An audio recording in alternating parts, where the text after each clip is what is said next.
আবারও চলে আসলাম আপনাদের মাঝে নতুন একটা ভিডিও নিয়ে। আজকে হলো সারাদিন টুকটাক কি কাজ করছি, রান্নাবান্না এইগুলো নিয়ে একটা ভিডিও। এই যে সকালবেলা উঠে বারান্দায় গেলাম, তারপরে যে গাছগুলোতে পানি দিলাম। নতুন গাছ লাগানো হয়েছে এগুলো আগে ছিল না, এখন হলো নতুন গাছ লাগাইছি। তো গাছগুলো মাত্র হয়েছে, যে সিম গাছ হয়েছে আর হলো মিষ্টি কুমড়া গাছ হয়েছে। এখানে আবার এই যে একটু কলমি শাকের ডাঁটা লাগাই রাখছে, সেগুলোতেও ছোট ছোট বনে আসছে। আর আমার এখানে কিন্তু ঝাঁকা ছিল, ঝাঁকা কিন্তু খুলে ফেলে দিছি। ওই যে পুকু পড়ে গেছিলো, সেই থেকে আর ঝাঁকা নাই, ঝাঁকা ফেলে দিছি। রান্নার কাজে চলে আসলাম। এই তো করলা ভাজি বসায় দিছি। বসানোর টাইমে ভিডিও নিতে মনে ছিল না, মানে ইচ্ছা ছিল না ভিডিও করার, যে রান্নাবান্নার ভিডিও করব। তো পরে ভাবলাম যে ঠিক আছে, রান্নাবান্না যেহেতু করতেছি তাহলে রান্নাবান্নার ভিডিওটা করি। ও আচ্ছা, আমরা করলা ভাজিটা কিন্তু একটু মানে মোচমোচা, একটু লাল লাল করে পছন্দ করি। মানে কাঁচা কাঁচা করলা ভাজি আমাদের ঘরের কেউ পছন্দ করে না, সবাই একটু লাল লাল করে ভাজলে এটা পছন্দ করে। মানে মিডিয়াম তেল দিয়ে তারপরে করলাটা একটু মোচমোচা করে ভাজি করলে এটা খুব সবাই পছন্দ করে। ভালো লাগে না, সারাদিন বাসায় থাকি তো কোথাও যাওয়া হয় না, কিছু করা হয় না, এই রান্নাবান্না খাওয়া দাওয়া এগুলোই। তো এখানে আবার মাছ নিয়ে নিছি, মাছ 4 পিসই, কারণ আমরা ঘরে 4 জন, একবেলা মাছ খাবো, এর জন্য 4 পিস মাছই নিয়ে নিছি। আমি আবার কোলের মাছটা খেতে খুব পছন্দ করি, মানে বুকের মাছ। আর পিঠের মাছ হলো অন্যরা খাবে, আমি হলো বুকের মাছটা খাবো, আমার বুকের মাছটা খেতেই ভালো লাগে। তা আমি প্রথমে হলো আলুগুলো ভেজে নিব। মাছ ভেজে নিছি। এই কড়াইটার মধ্যে মাছ ভাজলে মাছ উঠবে না, মানে হবে না, যেই কারণে এই কড়াইটার মধ্যে আর মাছ ভাজি নেই। তো মাছটা আলাদাভাবে ভেজে নিছি। তো এই যে আলুগুলো আমি একটু লাল লাল করে ভেজে নিছি, বোঝা যাচ্ছে না, লাল লাল করে ভেজে নিছি। তো ওই তেলটার মধ্যে আমি আবার পেঁয়াজ দিয়ে দিলাম। আজকে পেঁয়াজ বাটা ছিল না, নয়তো বেশিরভাগ টাইমে আমরা বাটা মশলাই খাই। এই যে এই মরিচ কিন্তু বাটা, আর শুকনো মরিচের গুঁড়ো না, শুকনো মরিচ বাটা, তারপরে হলুদ লবণ, তারপরে হলো আজকে আমি মাছের মধ্যে আদা বাটা দিতেও ভুলে গেছি, আদা বাটাটা দিই নেই। তো একটু ধইনা বাটা দিছিলাম, একটু হলো জিরা বাটা দিয়ে তারপরে আর কি মশলা কষায়, যে আলুটাও কষায় নিলাম।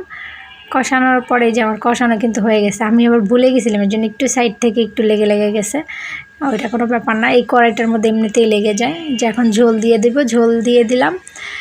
আর এইভাবে কিন্তু মানে কলকাতার মানুষগুলো এইভাবে রান্না করে, মানে ওরা তেল ঝাল বলে, তা আমরা তো আর তেল ঝাল বলি না। তো এই কারণে আমি আলুটা এইভাবে দিলাম। আমি কখনো মাছে এইভাবে আলু দিই না, এই ফার্স্ট টাইম এভাবে দিয়ে রান্না করলাম। মাছটা কিন্তু খেতে দারুণ হয়েছে, অনেক মজা হয়েছে, আমার কাছে খুবই ভালো লাগছে। নিজের রান্না বলে না, আসলে অনেক ভালো হয়েছে। তো আমার এই যে মাছ রান্না শেষের দিকে, এখন একটু কাঁচামরিচ দিয়ে দেব ঘ্রাণের জন্য। আর হলো আমাদের আরেকটা মানে প্রিয় জিনিস, মানে আমারও খুব প্রিয়, যেটা আমি তরকারিতে না দিলে আমার ভাল লাগে না, সেটা হলো জিরা, ভাজা জিরা গুঁড়া করে। সব সময় আমরা সব তরকারিতে, মাছ গোশ সব তরকারিতে জিরা ভাজাটা গুঁড়ি করে দিই, এটা আমার কাছে খুব ভালো লাগে। তো আমার এই যে তরকারি ফাইনালি হয়ে গেছে। এখন এই যে আমি হলো পটল ভাজি করব। পটল আমাদের ঘরের মানে শুধু আপুই বলে যে কদিন পরপরই পটল ভাজি, কদিন পরপরই পটল ভাজি, কিন্তু আমারও পটল ভাজি খুব পছন্দ, আম্মুরও পটল ভাজি খুব পছন্দ। আপুর আর হলো বড় আপার মেয়ে পটল ভাজি এটা তেমন একটা বেশি একটা পছন্দ করে না, মানে পটল তরকারি ওরা পছন্দ করে না, বলে বিচি, মুখে পড়লে পটপট করে, ভাল লাগে না। কিন্তু আমার কাছে পটল খুব ভাল লাগে, এবং পটলের বিচিও ভাল লাগে। আর পটলের বিচি তো আমাদের হেলথের জন্য খুব ভালো, খুবই ভালো। যে কোনো সবজিরই বিচি কিন্তু মানে সবজির থেকেও বেশি উপকার আমাদের। তো এই যে এইভাবে করে পটল ভাজি করলে কিন্তু পটলটা খেতেও খুব মজা লাগে, অনেক ভালো লাগে। আজকে আলু মানে কাটার কথা মনে ছিল না, এর জন্য আর আলু দিইনি। তবে এটার মধ্যে একটু আলুটাও যদি এরকম সাইজ করে দিয়ে দেওয়া যায় তাহলে কিন্তু আরও ভালো লাগে। তো আলু ছাড়া আমি ভেজে নিলাম। তারপরে আবার সকালে আমি অনেকগুলো চাল ভিজাইছি, তো ওই চালগুলো আবার এই যে পাটায় বেটে নিছি। আম্মু আবার ব্লেন্ডার করা পছন্দ করে না, মানে তার যে কোনো জিনিস তার পাটায় বাটতে হবে। তা আমি পাটায় বাটতেছি, এখানে আবার যে একটু ছেঁচনিতে অল্প একটু চাল নিয়ে ট্রাই করতেছিলাম যে দেখি হয় কি না।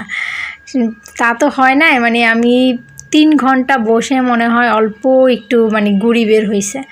তারপরে আর ওইটা বাদ দিয়ে দিছি, ওইটা আর কিছু করি নাই। তারপরে আবার সেই ইয়াতেই করছি, পাটাতেই করছি। তো পাটাতেই ভালো হয়, কারণ ওইটাতে হয় না, ওইটা লোহার যেটা সেটা হয়। এখানে আবার পুকু বসেছিল, তো পুকুরে আমি রাখতেছিলাম, কিরে পুকু কী করিস। ও আবার ভদ্র বাচ্চার মতো এখানে চুপ করে আমাদেরকে দেখতেছিল যে আমরা কি করতেছি। ও কিন্তু খুবই লক্ষ্মী একটা বিড়াল আমার। ও যে এত ভালো, এই যে আমি এখন ভয়েস দিতেছি, ও কিন্তু আমার পাশে এসে শুয়ে আছে, সব সময় এমন করে। আসলে আমি ডেইলি ব্লগ করতে পারি না, তারপরও একটু ট্রাই করি যে প্রত্যেক দিন ভিডিও দেওয়ার। যদি আমার ভিডিওটা আপনাদের ভালো লাগে লাইক করবেন, কমেন্ট করে আমাকে জানাবেন। ধন্যবাদ।